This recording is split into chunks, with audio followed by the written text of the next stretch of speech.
Hi guys, Legendarydekker here. Welcome back to Genshin Impact. Oh my god, I can't believe my eyes. How can she lift that massive rock all by herself?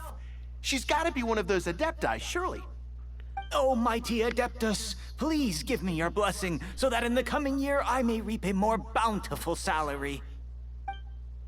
This is top tier in size and quality, and the condition it's in is quite simply immaculate. Congratulations, this item is approved for submission. I'm going to award you full marks for the Sunset Vermilionite item. May I take your name? My name isn't important. I'm not even here to compete. I was just delivering this for some other people. They should be here any minute now. Shenhe, and Ningguang's little helper. Ah, so you're the ones behind this. No wonder. The rarest talent turns in the rarest plastrite specimen. But I have to correct you on one point. It's not helper, it's secretary. Okay then, Miss Secretary, what do you think of the rock we found? Pretty amazing, right? In truth, it is the finest piece of plastrite we have received so far. If everything goes according to plan, we will use this piece in the foundation of the Jade Chamber, which will enable us to proceed to the next stage of construction. As a side note, Lady Ningguang has rented some dwellings in the nearby area to serve as accommodations for the contestants. If you need a place to rest, you are welcome to stay there. Now, please excuse me. As you can see, there is still a lot of work to do on the building site. Okay. Shenhe, just now on the way over, pretty much everyone was singing your praises. Oh, really? What kind of reaction is that? So strange. Aren't you happy about it? Whenever Paimon gets praised, Paimon can't help but hold her head up high and break into a big smug smile. I've had similar compliments before. Okay. They call me an Adeptus, treat me with great deference and respect, as if I'm set apart from the common folk. Yeah, 'cause that's how adepti are. At least the ones we've met are pretty unique and reclusive, too. Way different than normal people. But I am not... Shenhe? Are you alright? I'm fine. I've been exerting myself quite a lot ever since we set foot in that abode.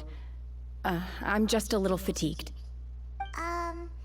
Well, Byron said that there are some makeshift hotels we can use, right? Let's go check in and take a rest. No need.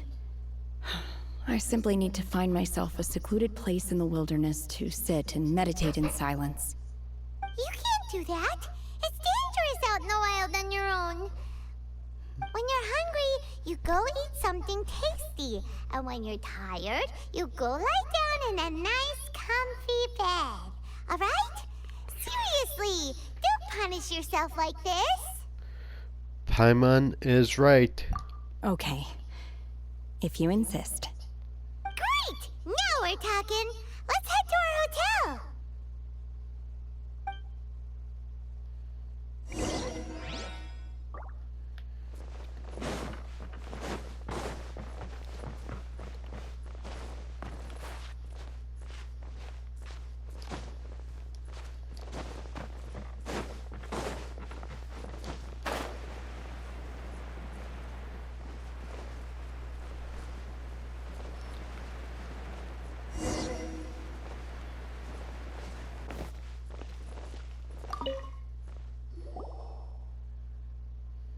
Hi there. Checking in, are we? You're just in time. We only have 2 rooms left. Since this was chosen as the building site for the new Jade Chamber, we've had a constant stream of people in this area. And not just workers either. Visitors, business people, tea sellers, all sorts. So, business is booming for me today. Very few vacancies. You're lucky you got here when you did. Great! One of your rooms is still being cleaned. I guess it should be ready within the hour. The other room is just through the door on the left. Here are your keys. All right. Hope you enjoy your stay. Please excuse me, I'll leave you to it. Shenhe, you should go get some rest. We'll hang around outside until the other room's ready. Paimon's gonna go see if there's anything good to eat around here. Paimon couldn't help but notice one of the guests walk in with a huge grilled chicken drumstick before. Let's buy one for Shenhe too. She can have it as a midnight snack. Or save it for breakfast tomorrow. All right. I will head to my room for now. If you need anything, don't hesitate to disturb me. I'm a light sleeper. I will hear if you knock on the door. See you tomorrow. Mm-hmm. See you tomorrow.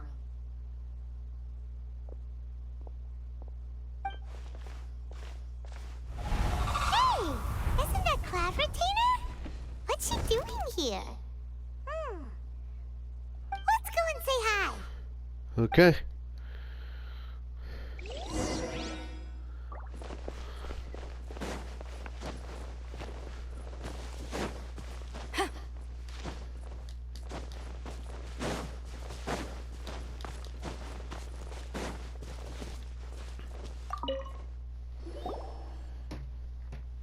One trusts you have met Shenhe.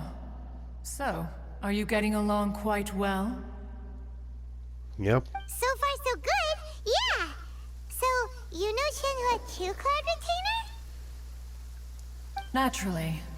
Save for Ganyu, who spends the majority of her time in Liyue Harbor. All the Adepti living today are acquainted with Shenhe to some degree. Cool. So, what's her Adeptus name anyway? Calling her Shenhe feels kind of friendly, but also kind of disrespectful. So Paimon's thinking maybe it'd be better if we called her by her Adeptus name instead. Her Adeptus name? Why, pray tell, would Shenhe have an Adeptus name? Don't all Adepti have a special title they go by? On this latter point, you are correct. However, Shenhe is human. Oh, right. Wait, what? I thought so. What? You knew already? So is Paimon the only one who didn't know?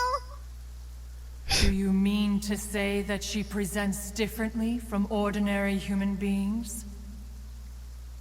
Well, to start with, her problem-solving methods are extremely direct. Ah, yes. She was like this all those years ago when one first met her. In this respect, she has not changed.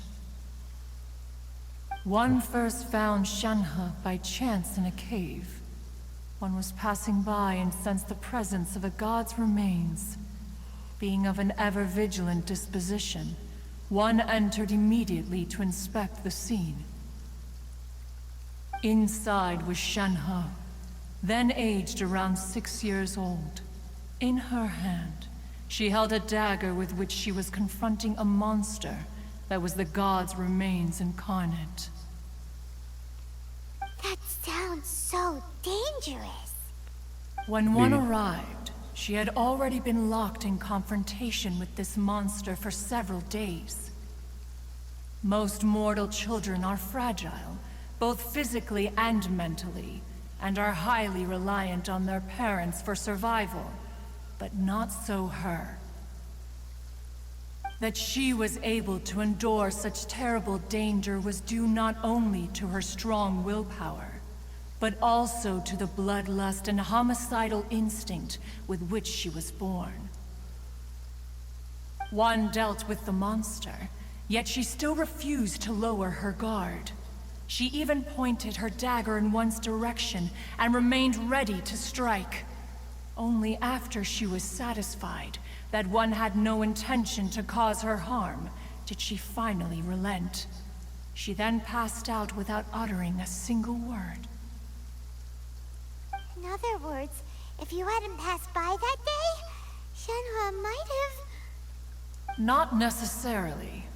Upon one's arrival, one could sense that the god's wrath was gradually receding. Even had the stalemate continued, one suspects that Shen He may have still emerged the victor of the confrontation. That's still so dangerous, though. Why was a tiny little kid battling against the wrath of a god in the first place? Alas, the mortal world is rife with suffering of every kind. And she had experienced her fair share of this, even at a tender age. Seeing that she was homeless, one decided to adopt her. So when Shenhe talks about her master, she means... Indeed, it is one to whom she refers. Shen He has an extraordinary constitution, making her well adapted to practicing the Adepti arts. All the Adepti cherished her talents, and so we were willing to train her. However, her homicidal urges did not subside with age. Rather, they grew stronger day by day. Mooncarver once performed a divination for her. He declared that her fate is to bear the curse of calamity. Consumed by malevolent energy, she is prone to bring harm to those around her. Such is the magnitude of the danger this poses, that her soul must be bound with red ropes to keep her homicidal instinct at bay. The red ropes have indeed served to keep her calmer and more content. They also seem to have rendered her somewhat inexpressive. Perhaps the red ropes are so powerful that they have suppressed some of her other emotions as well.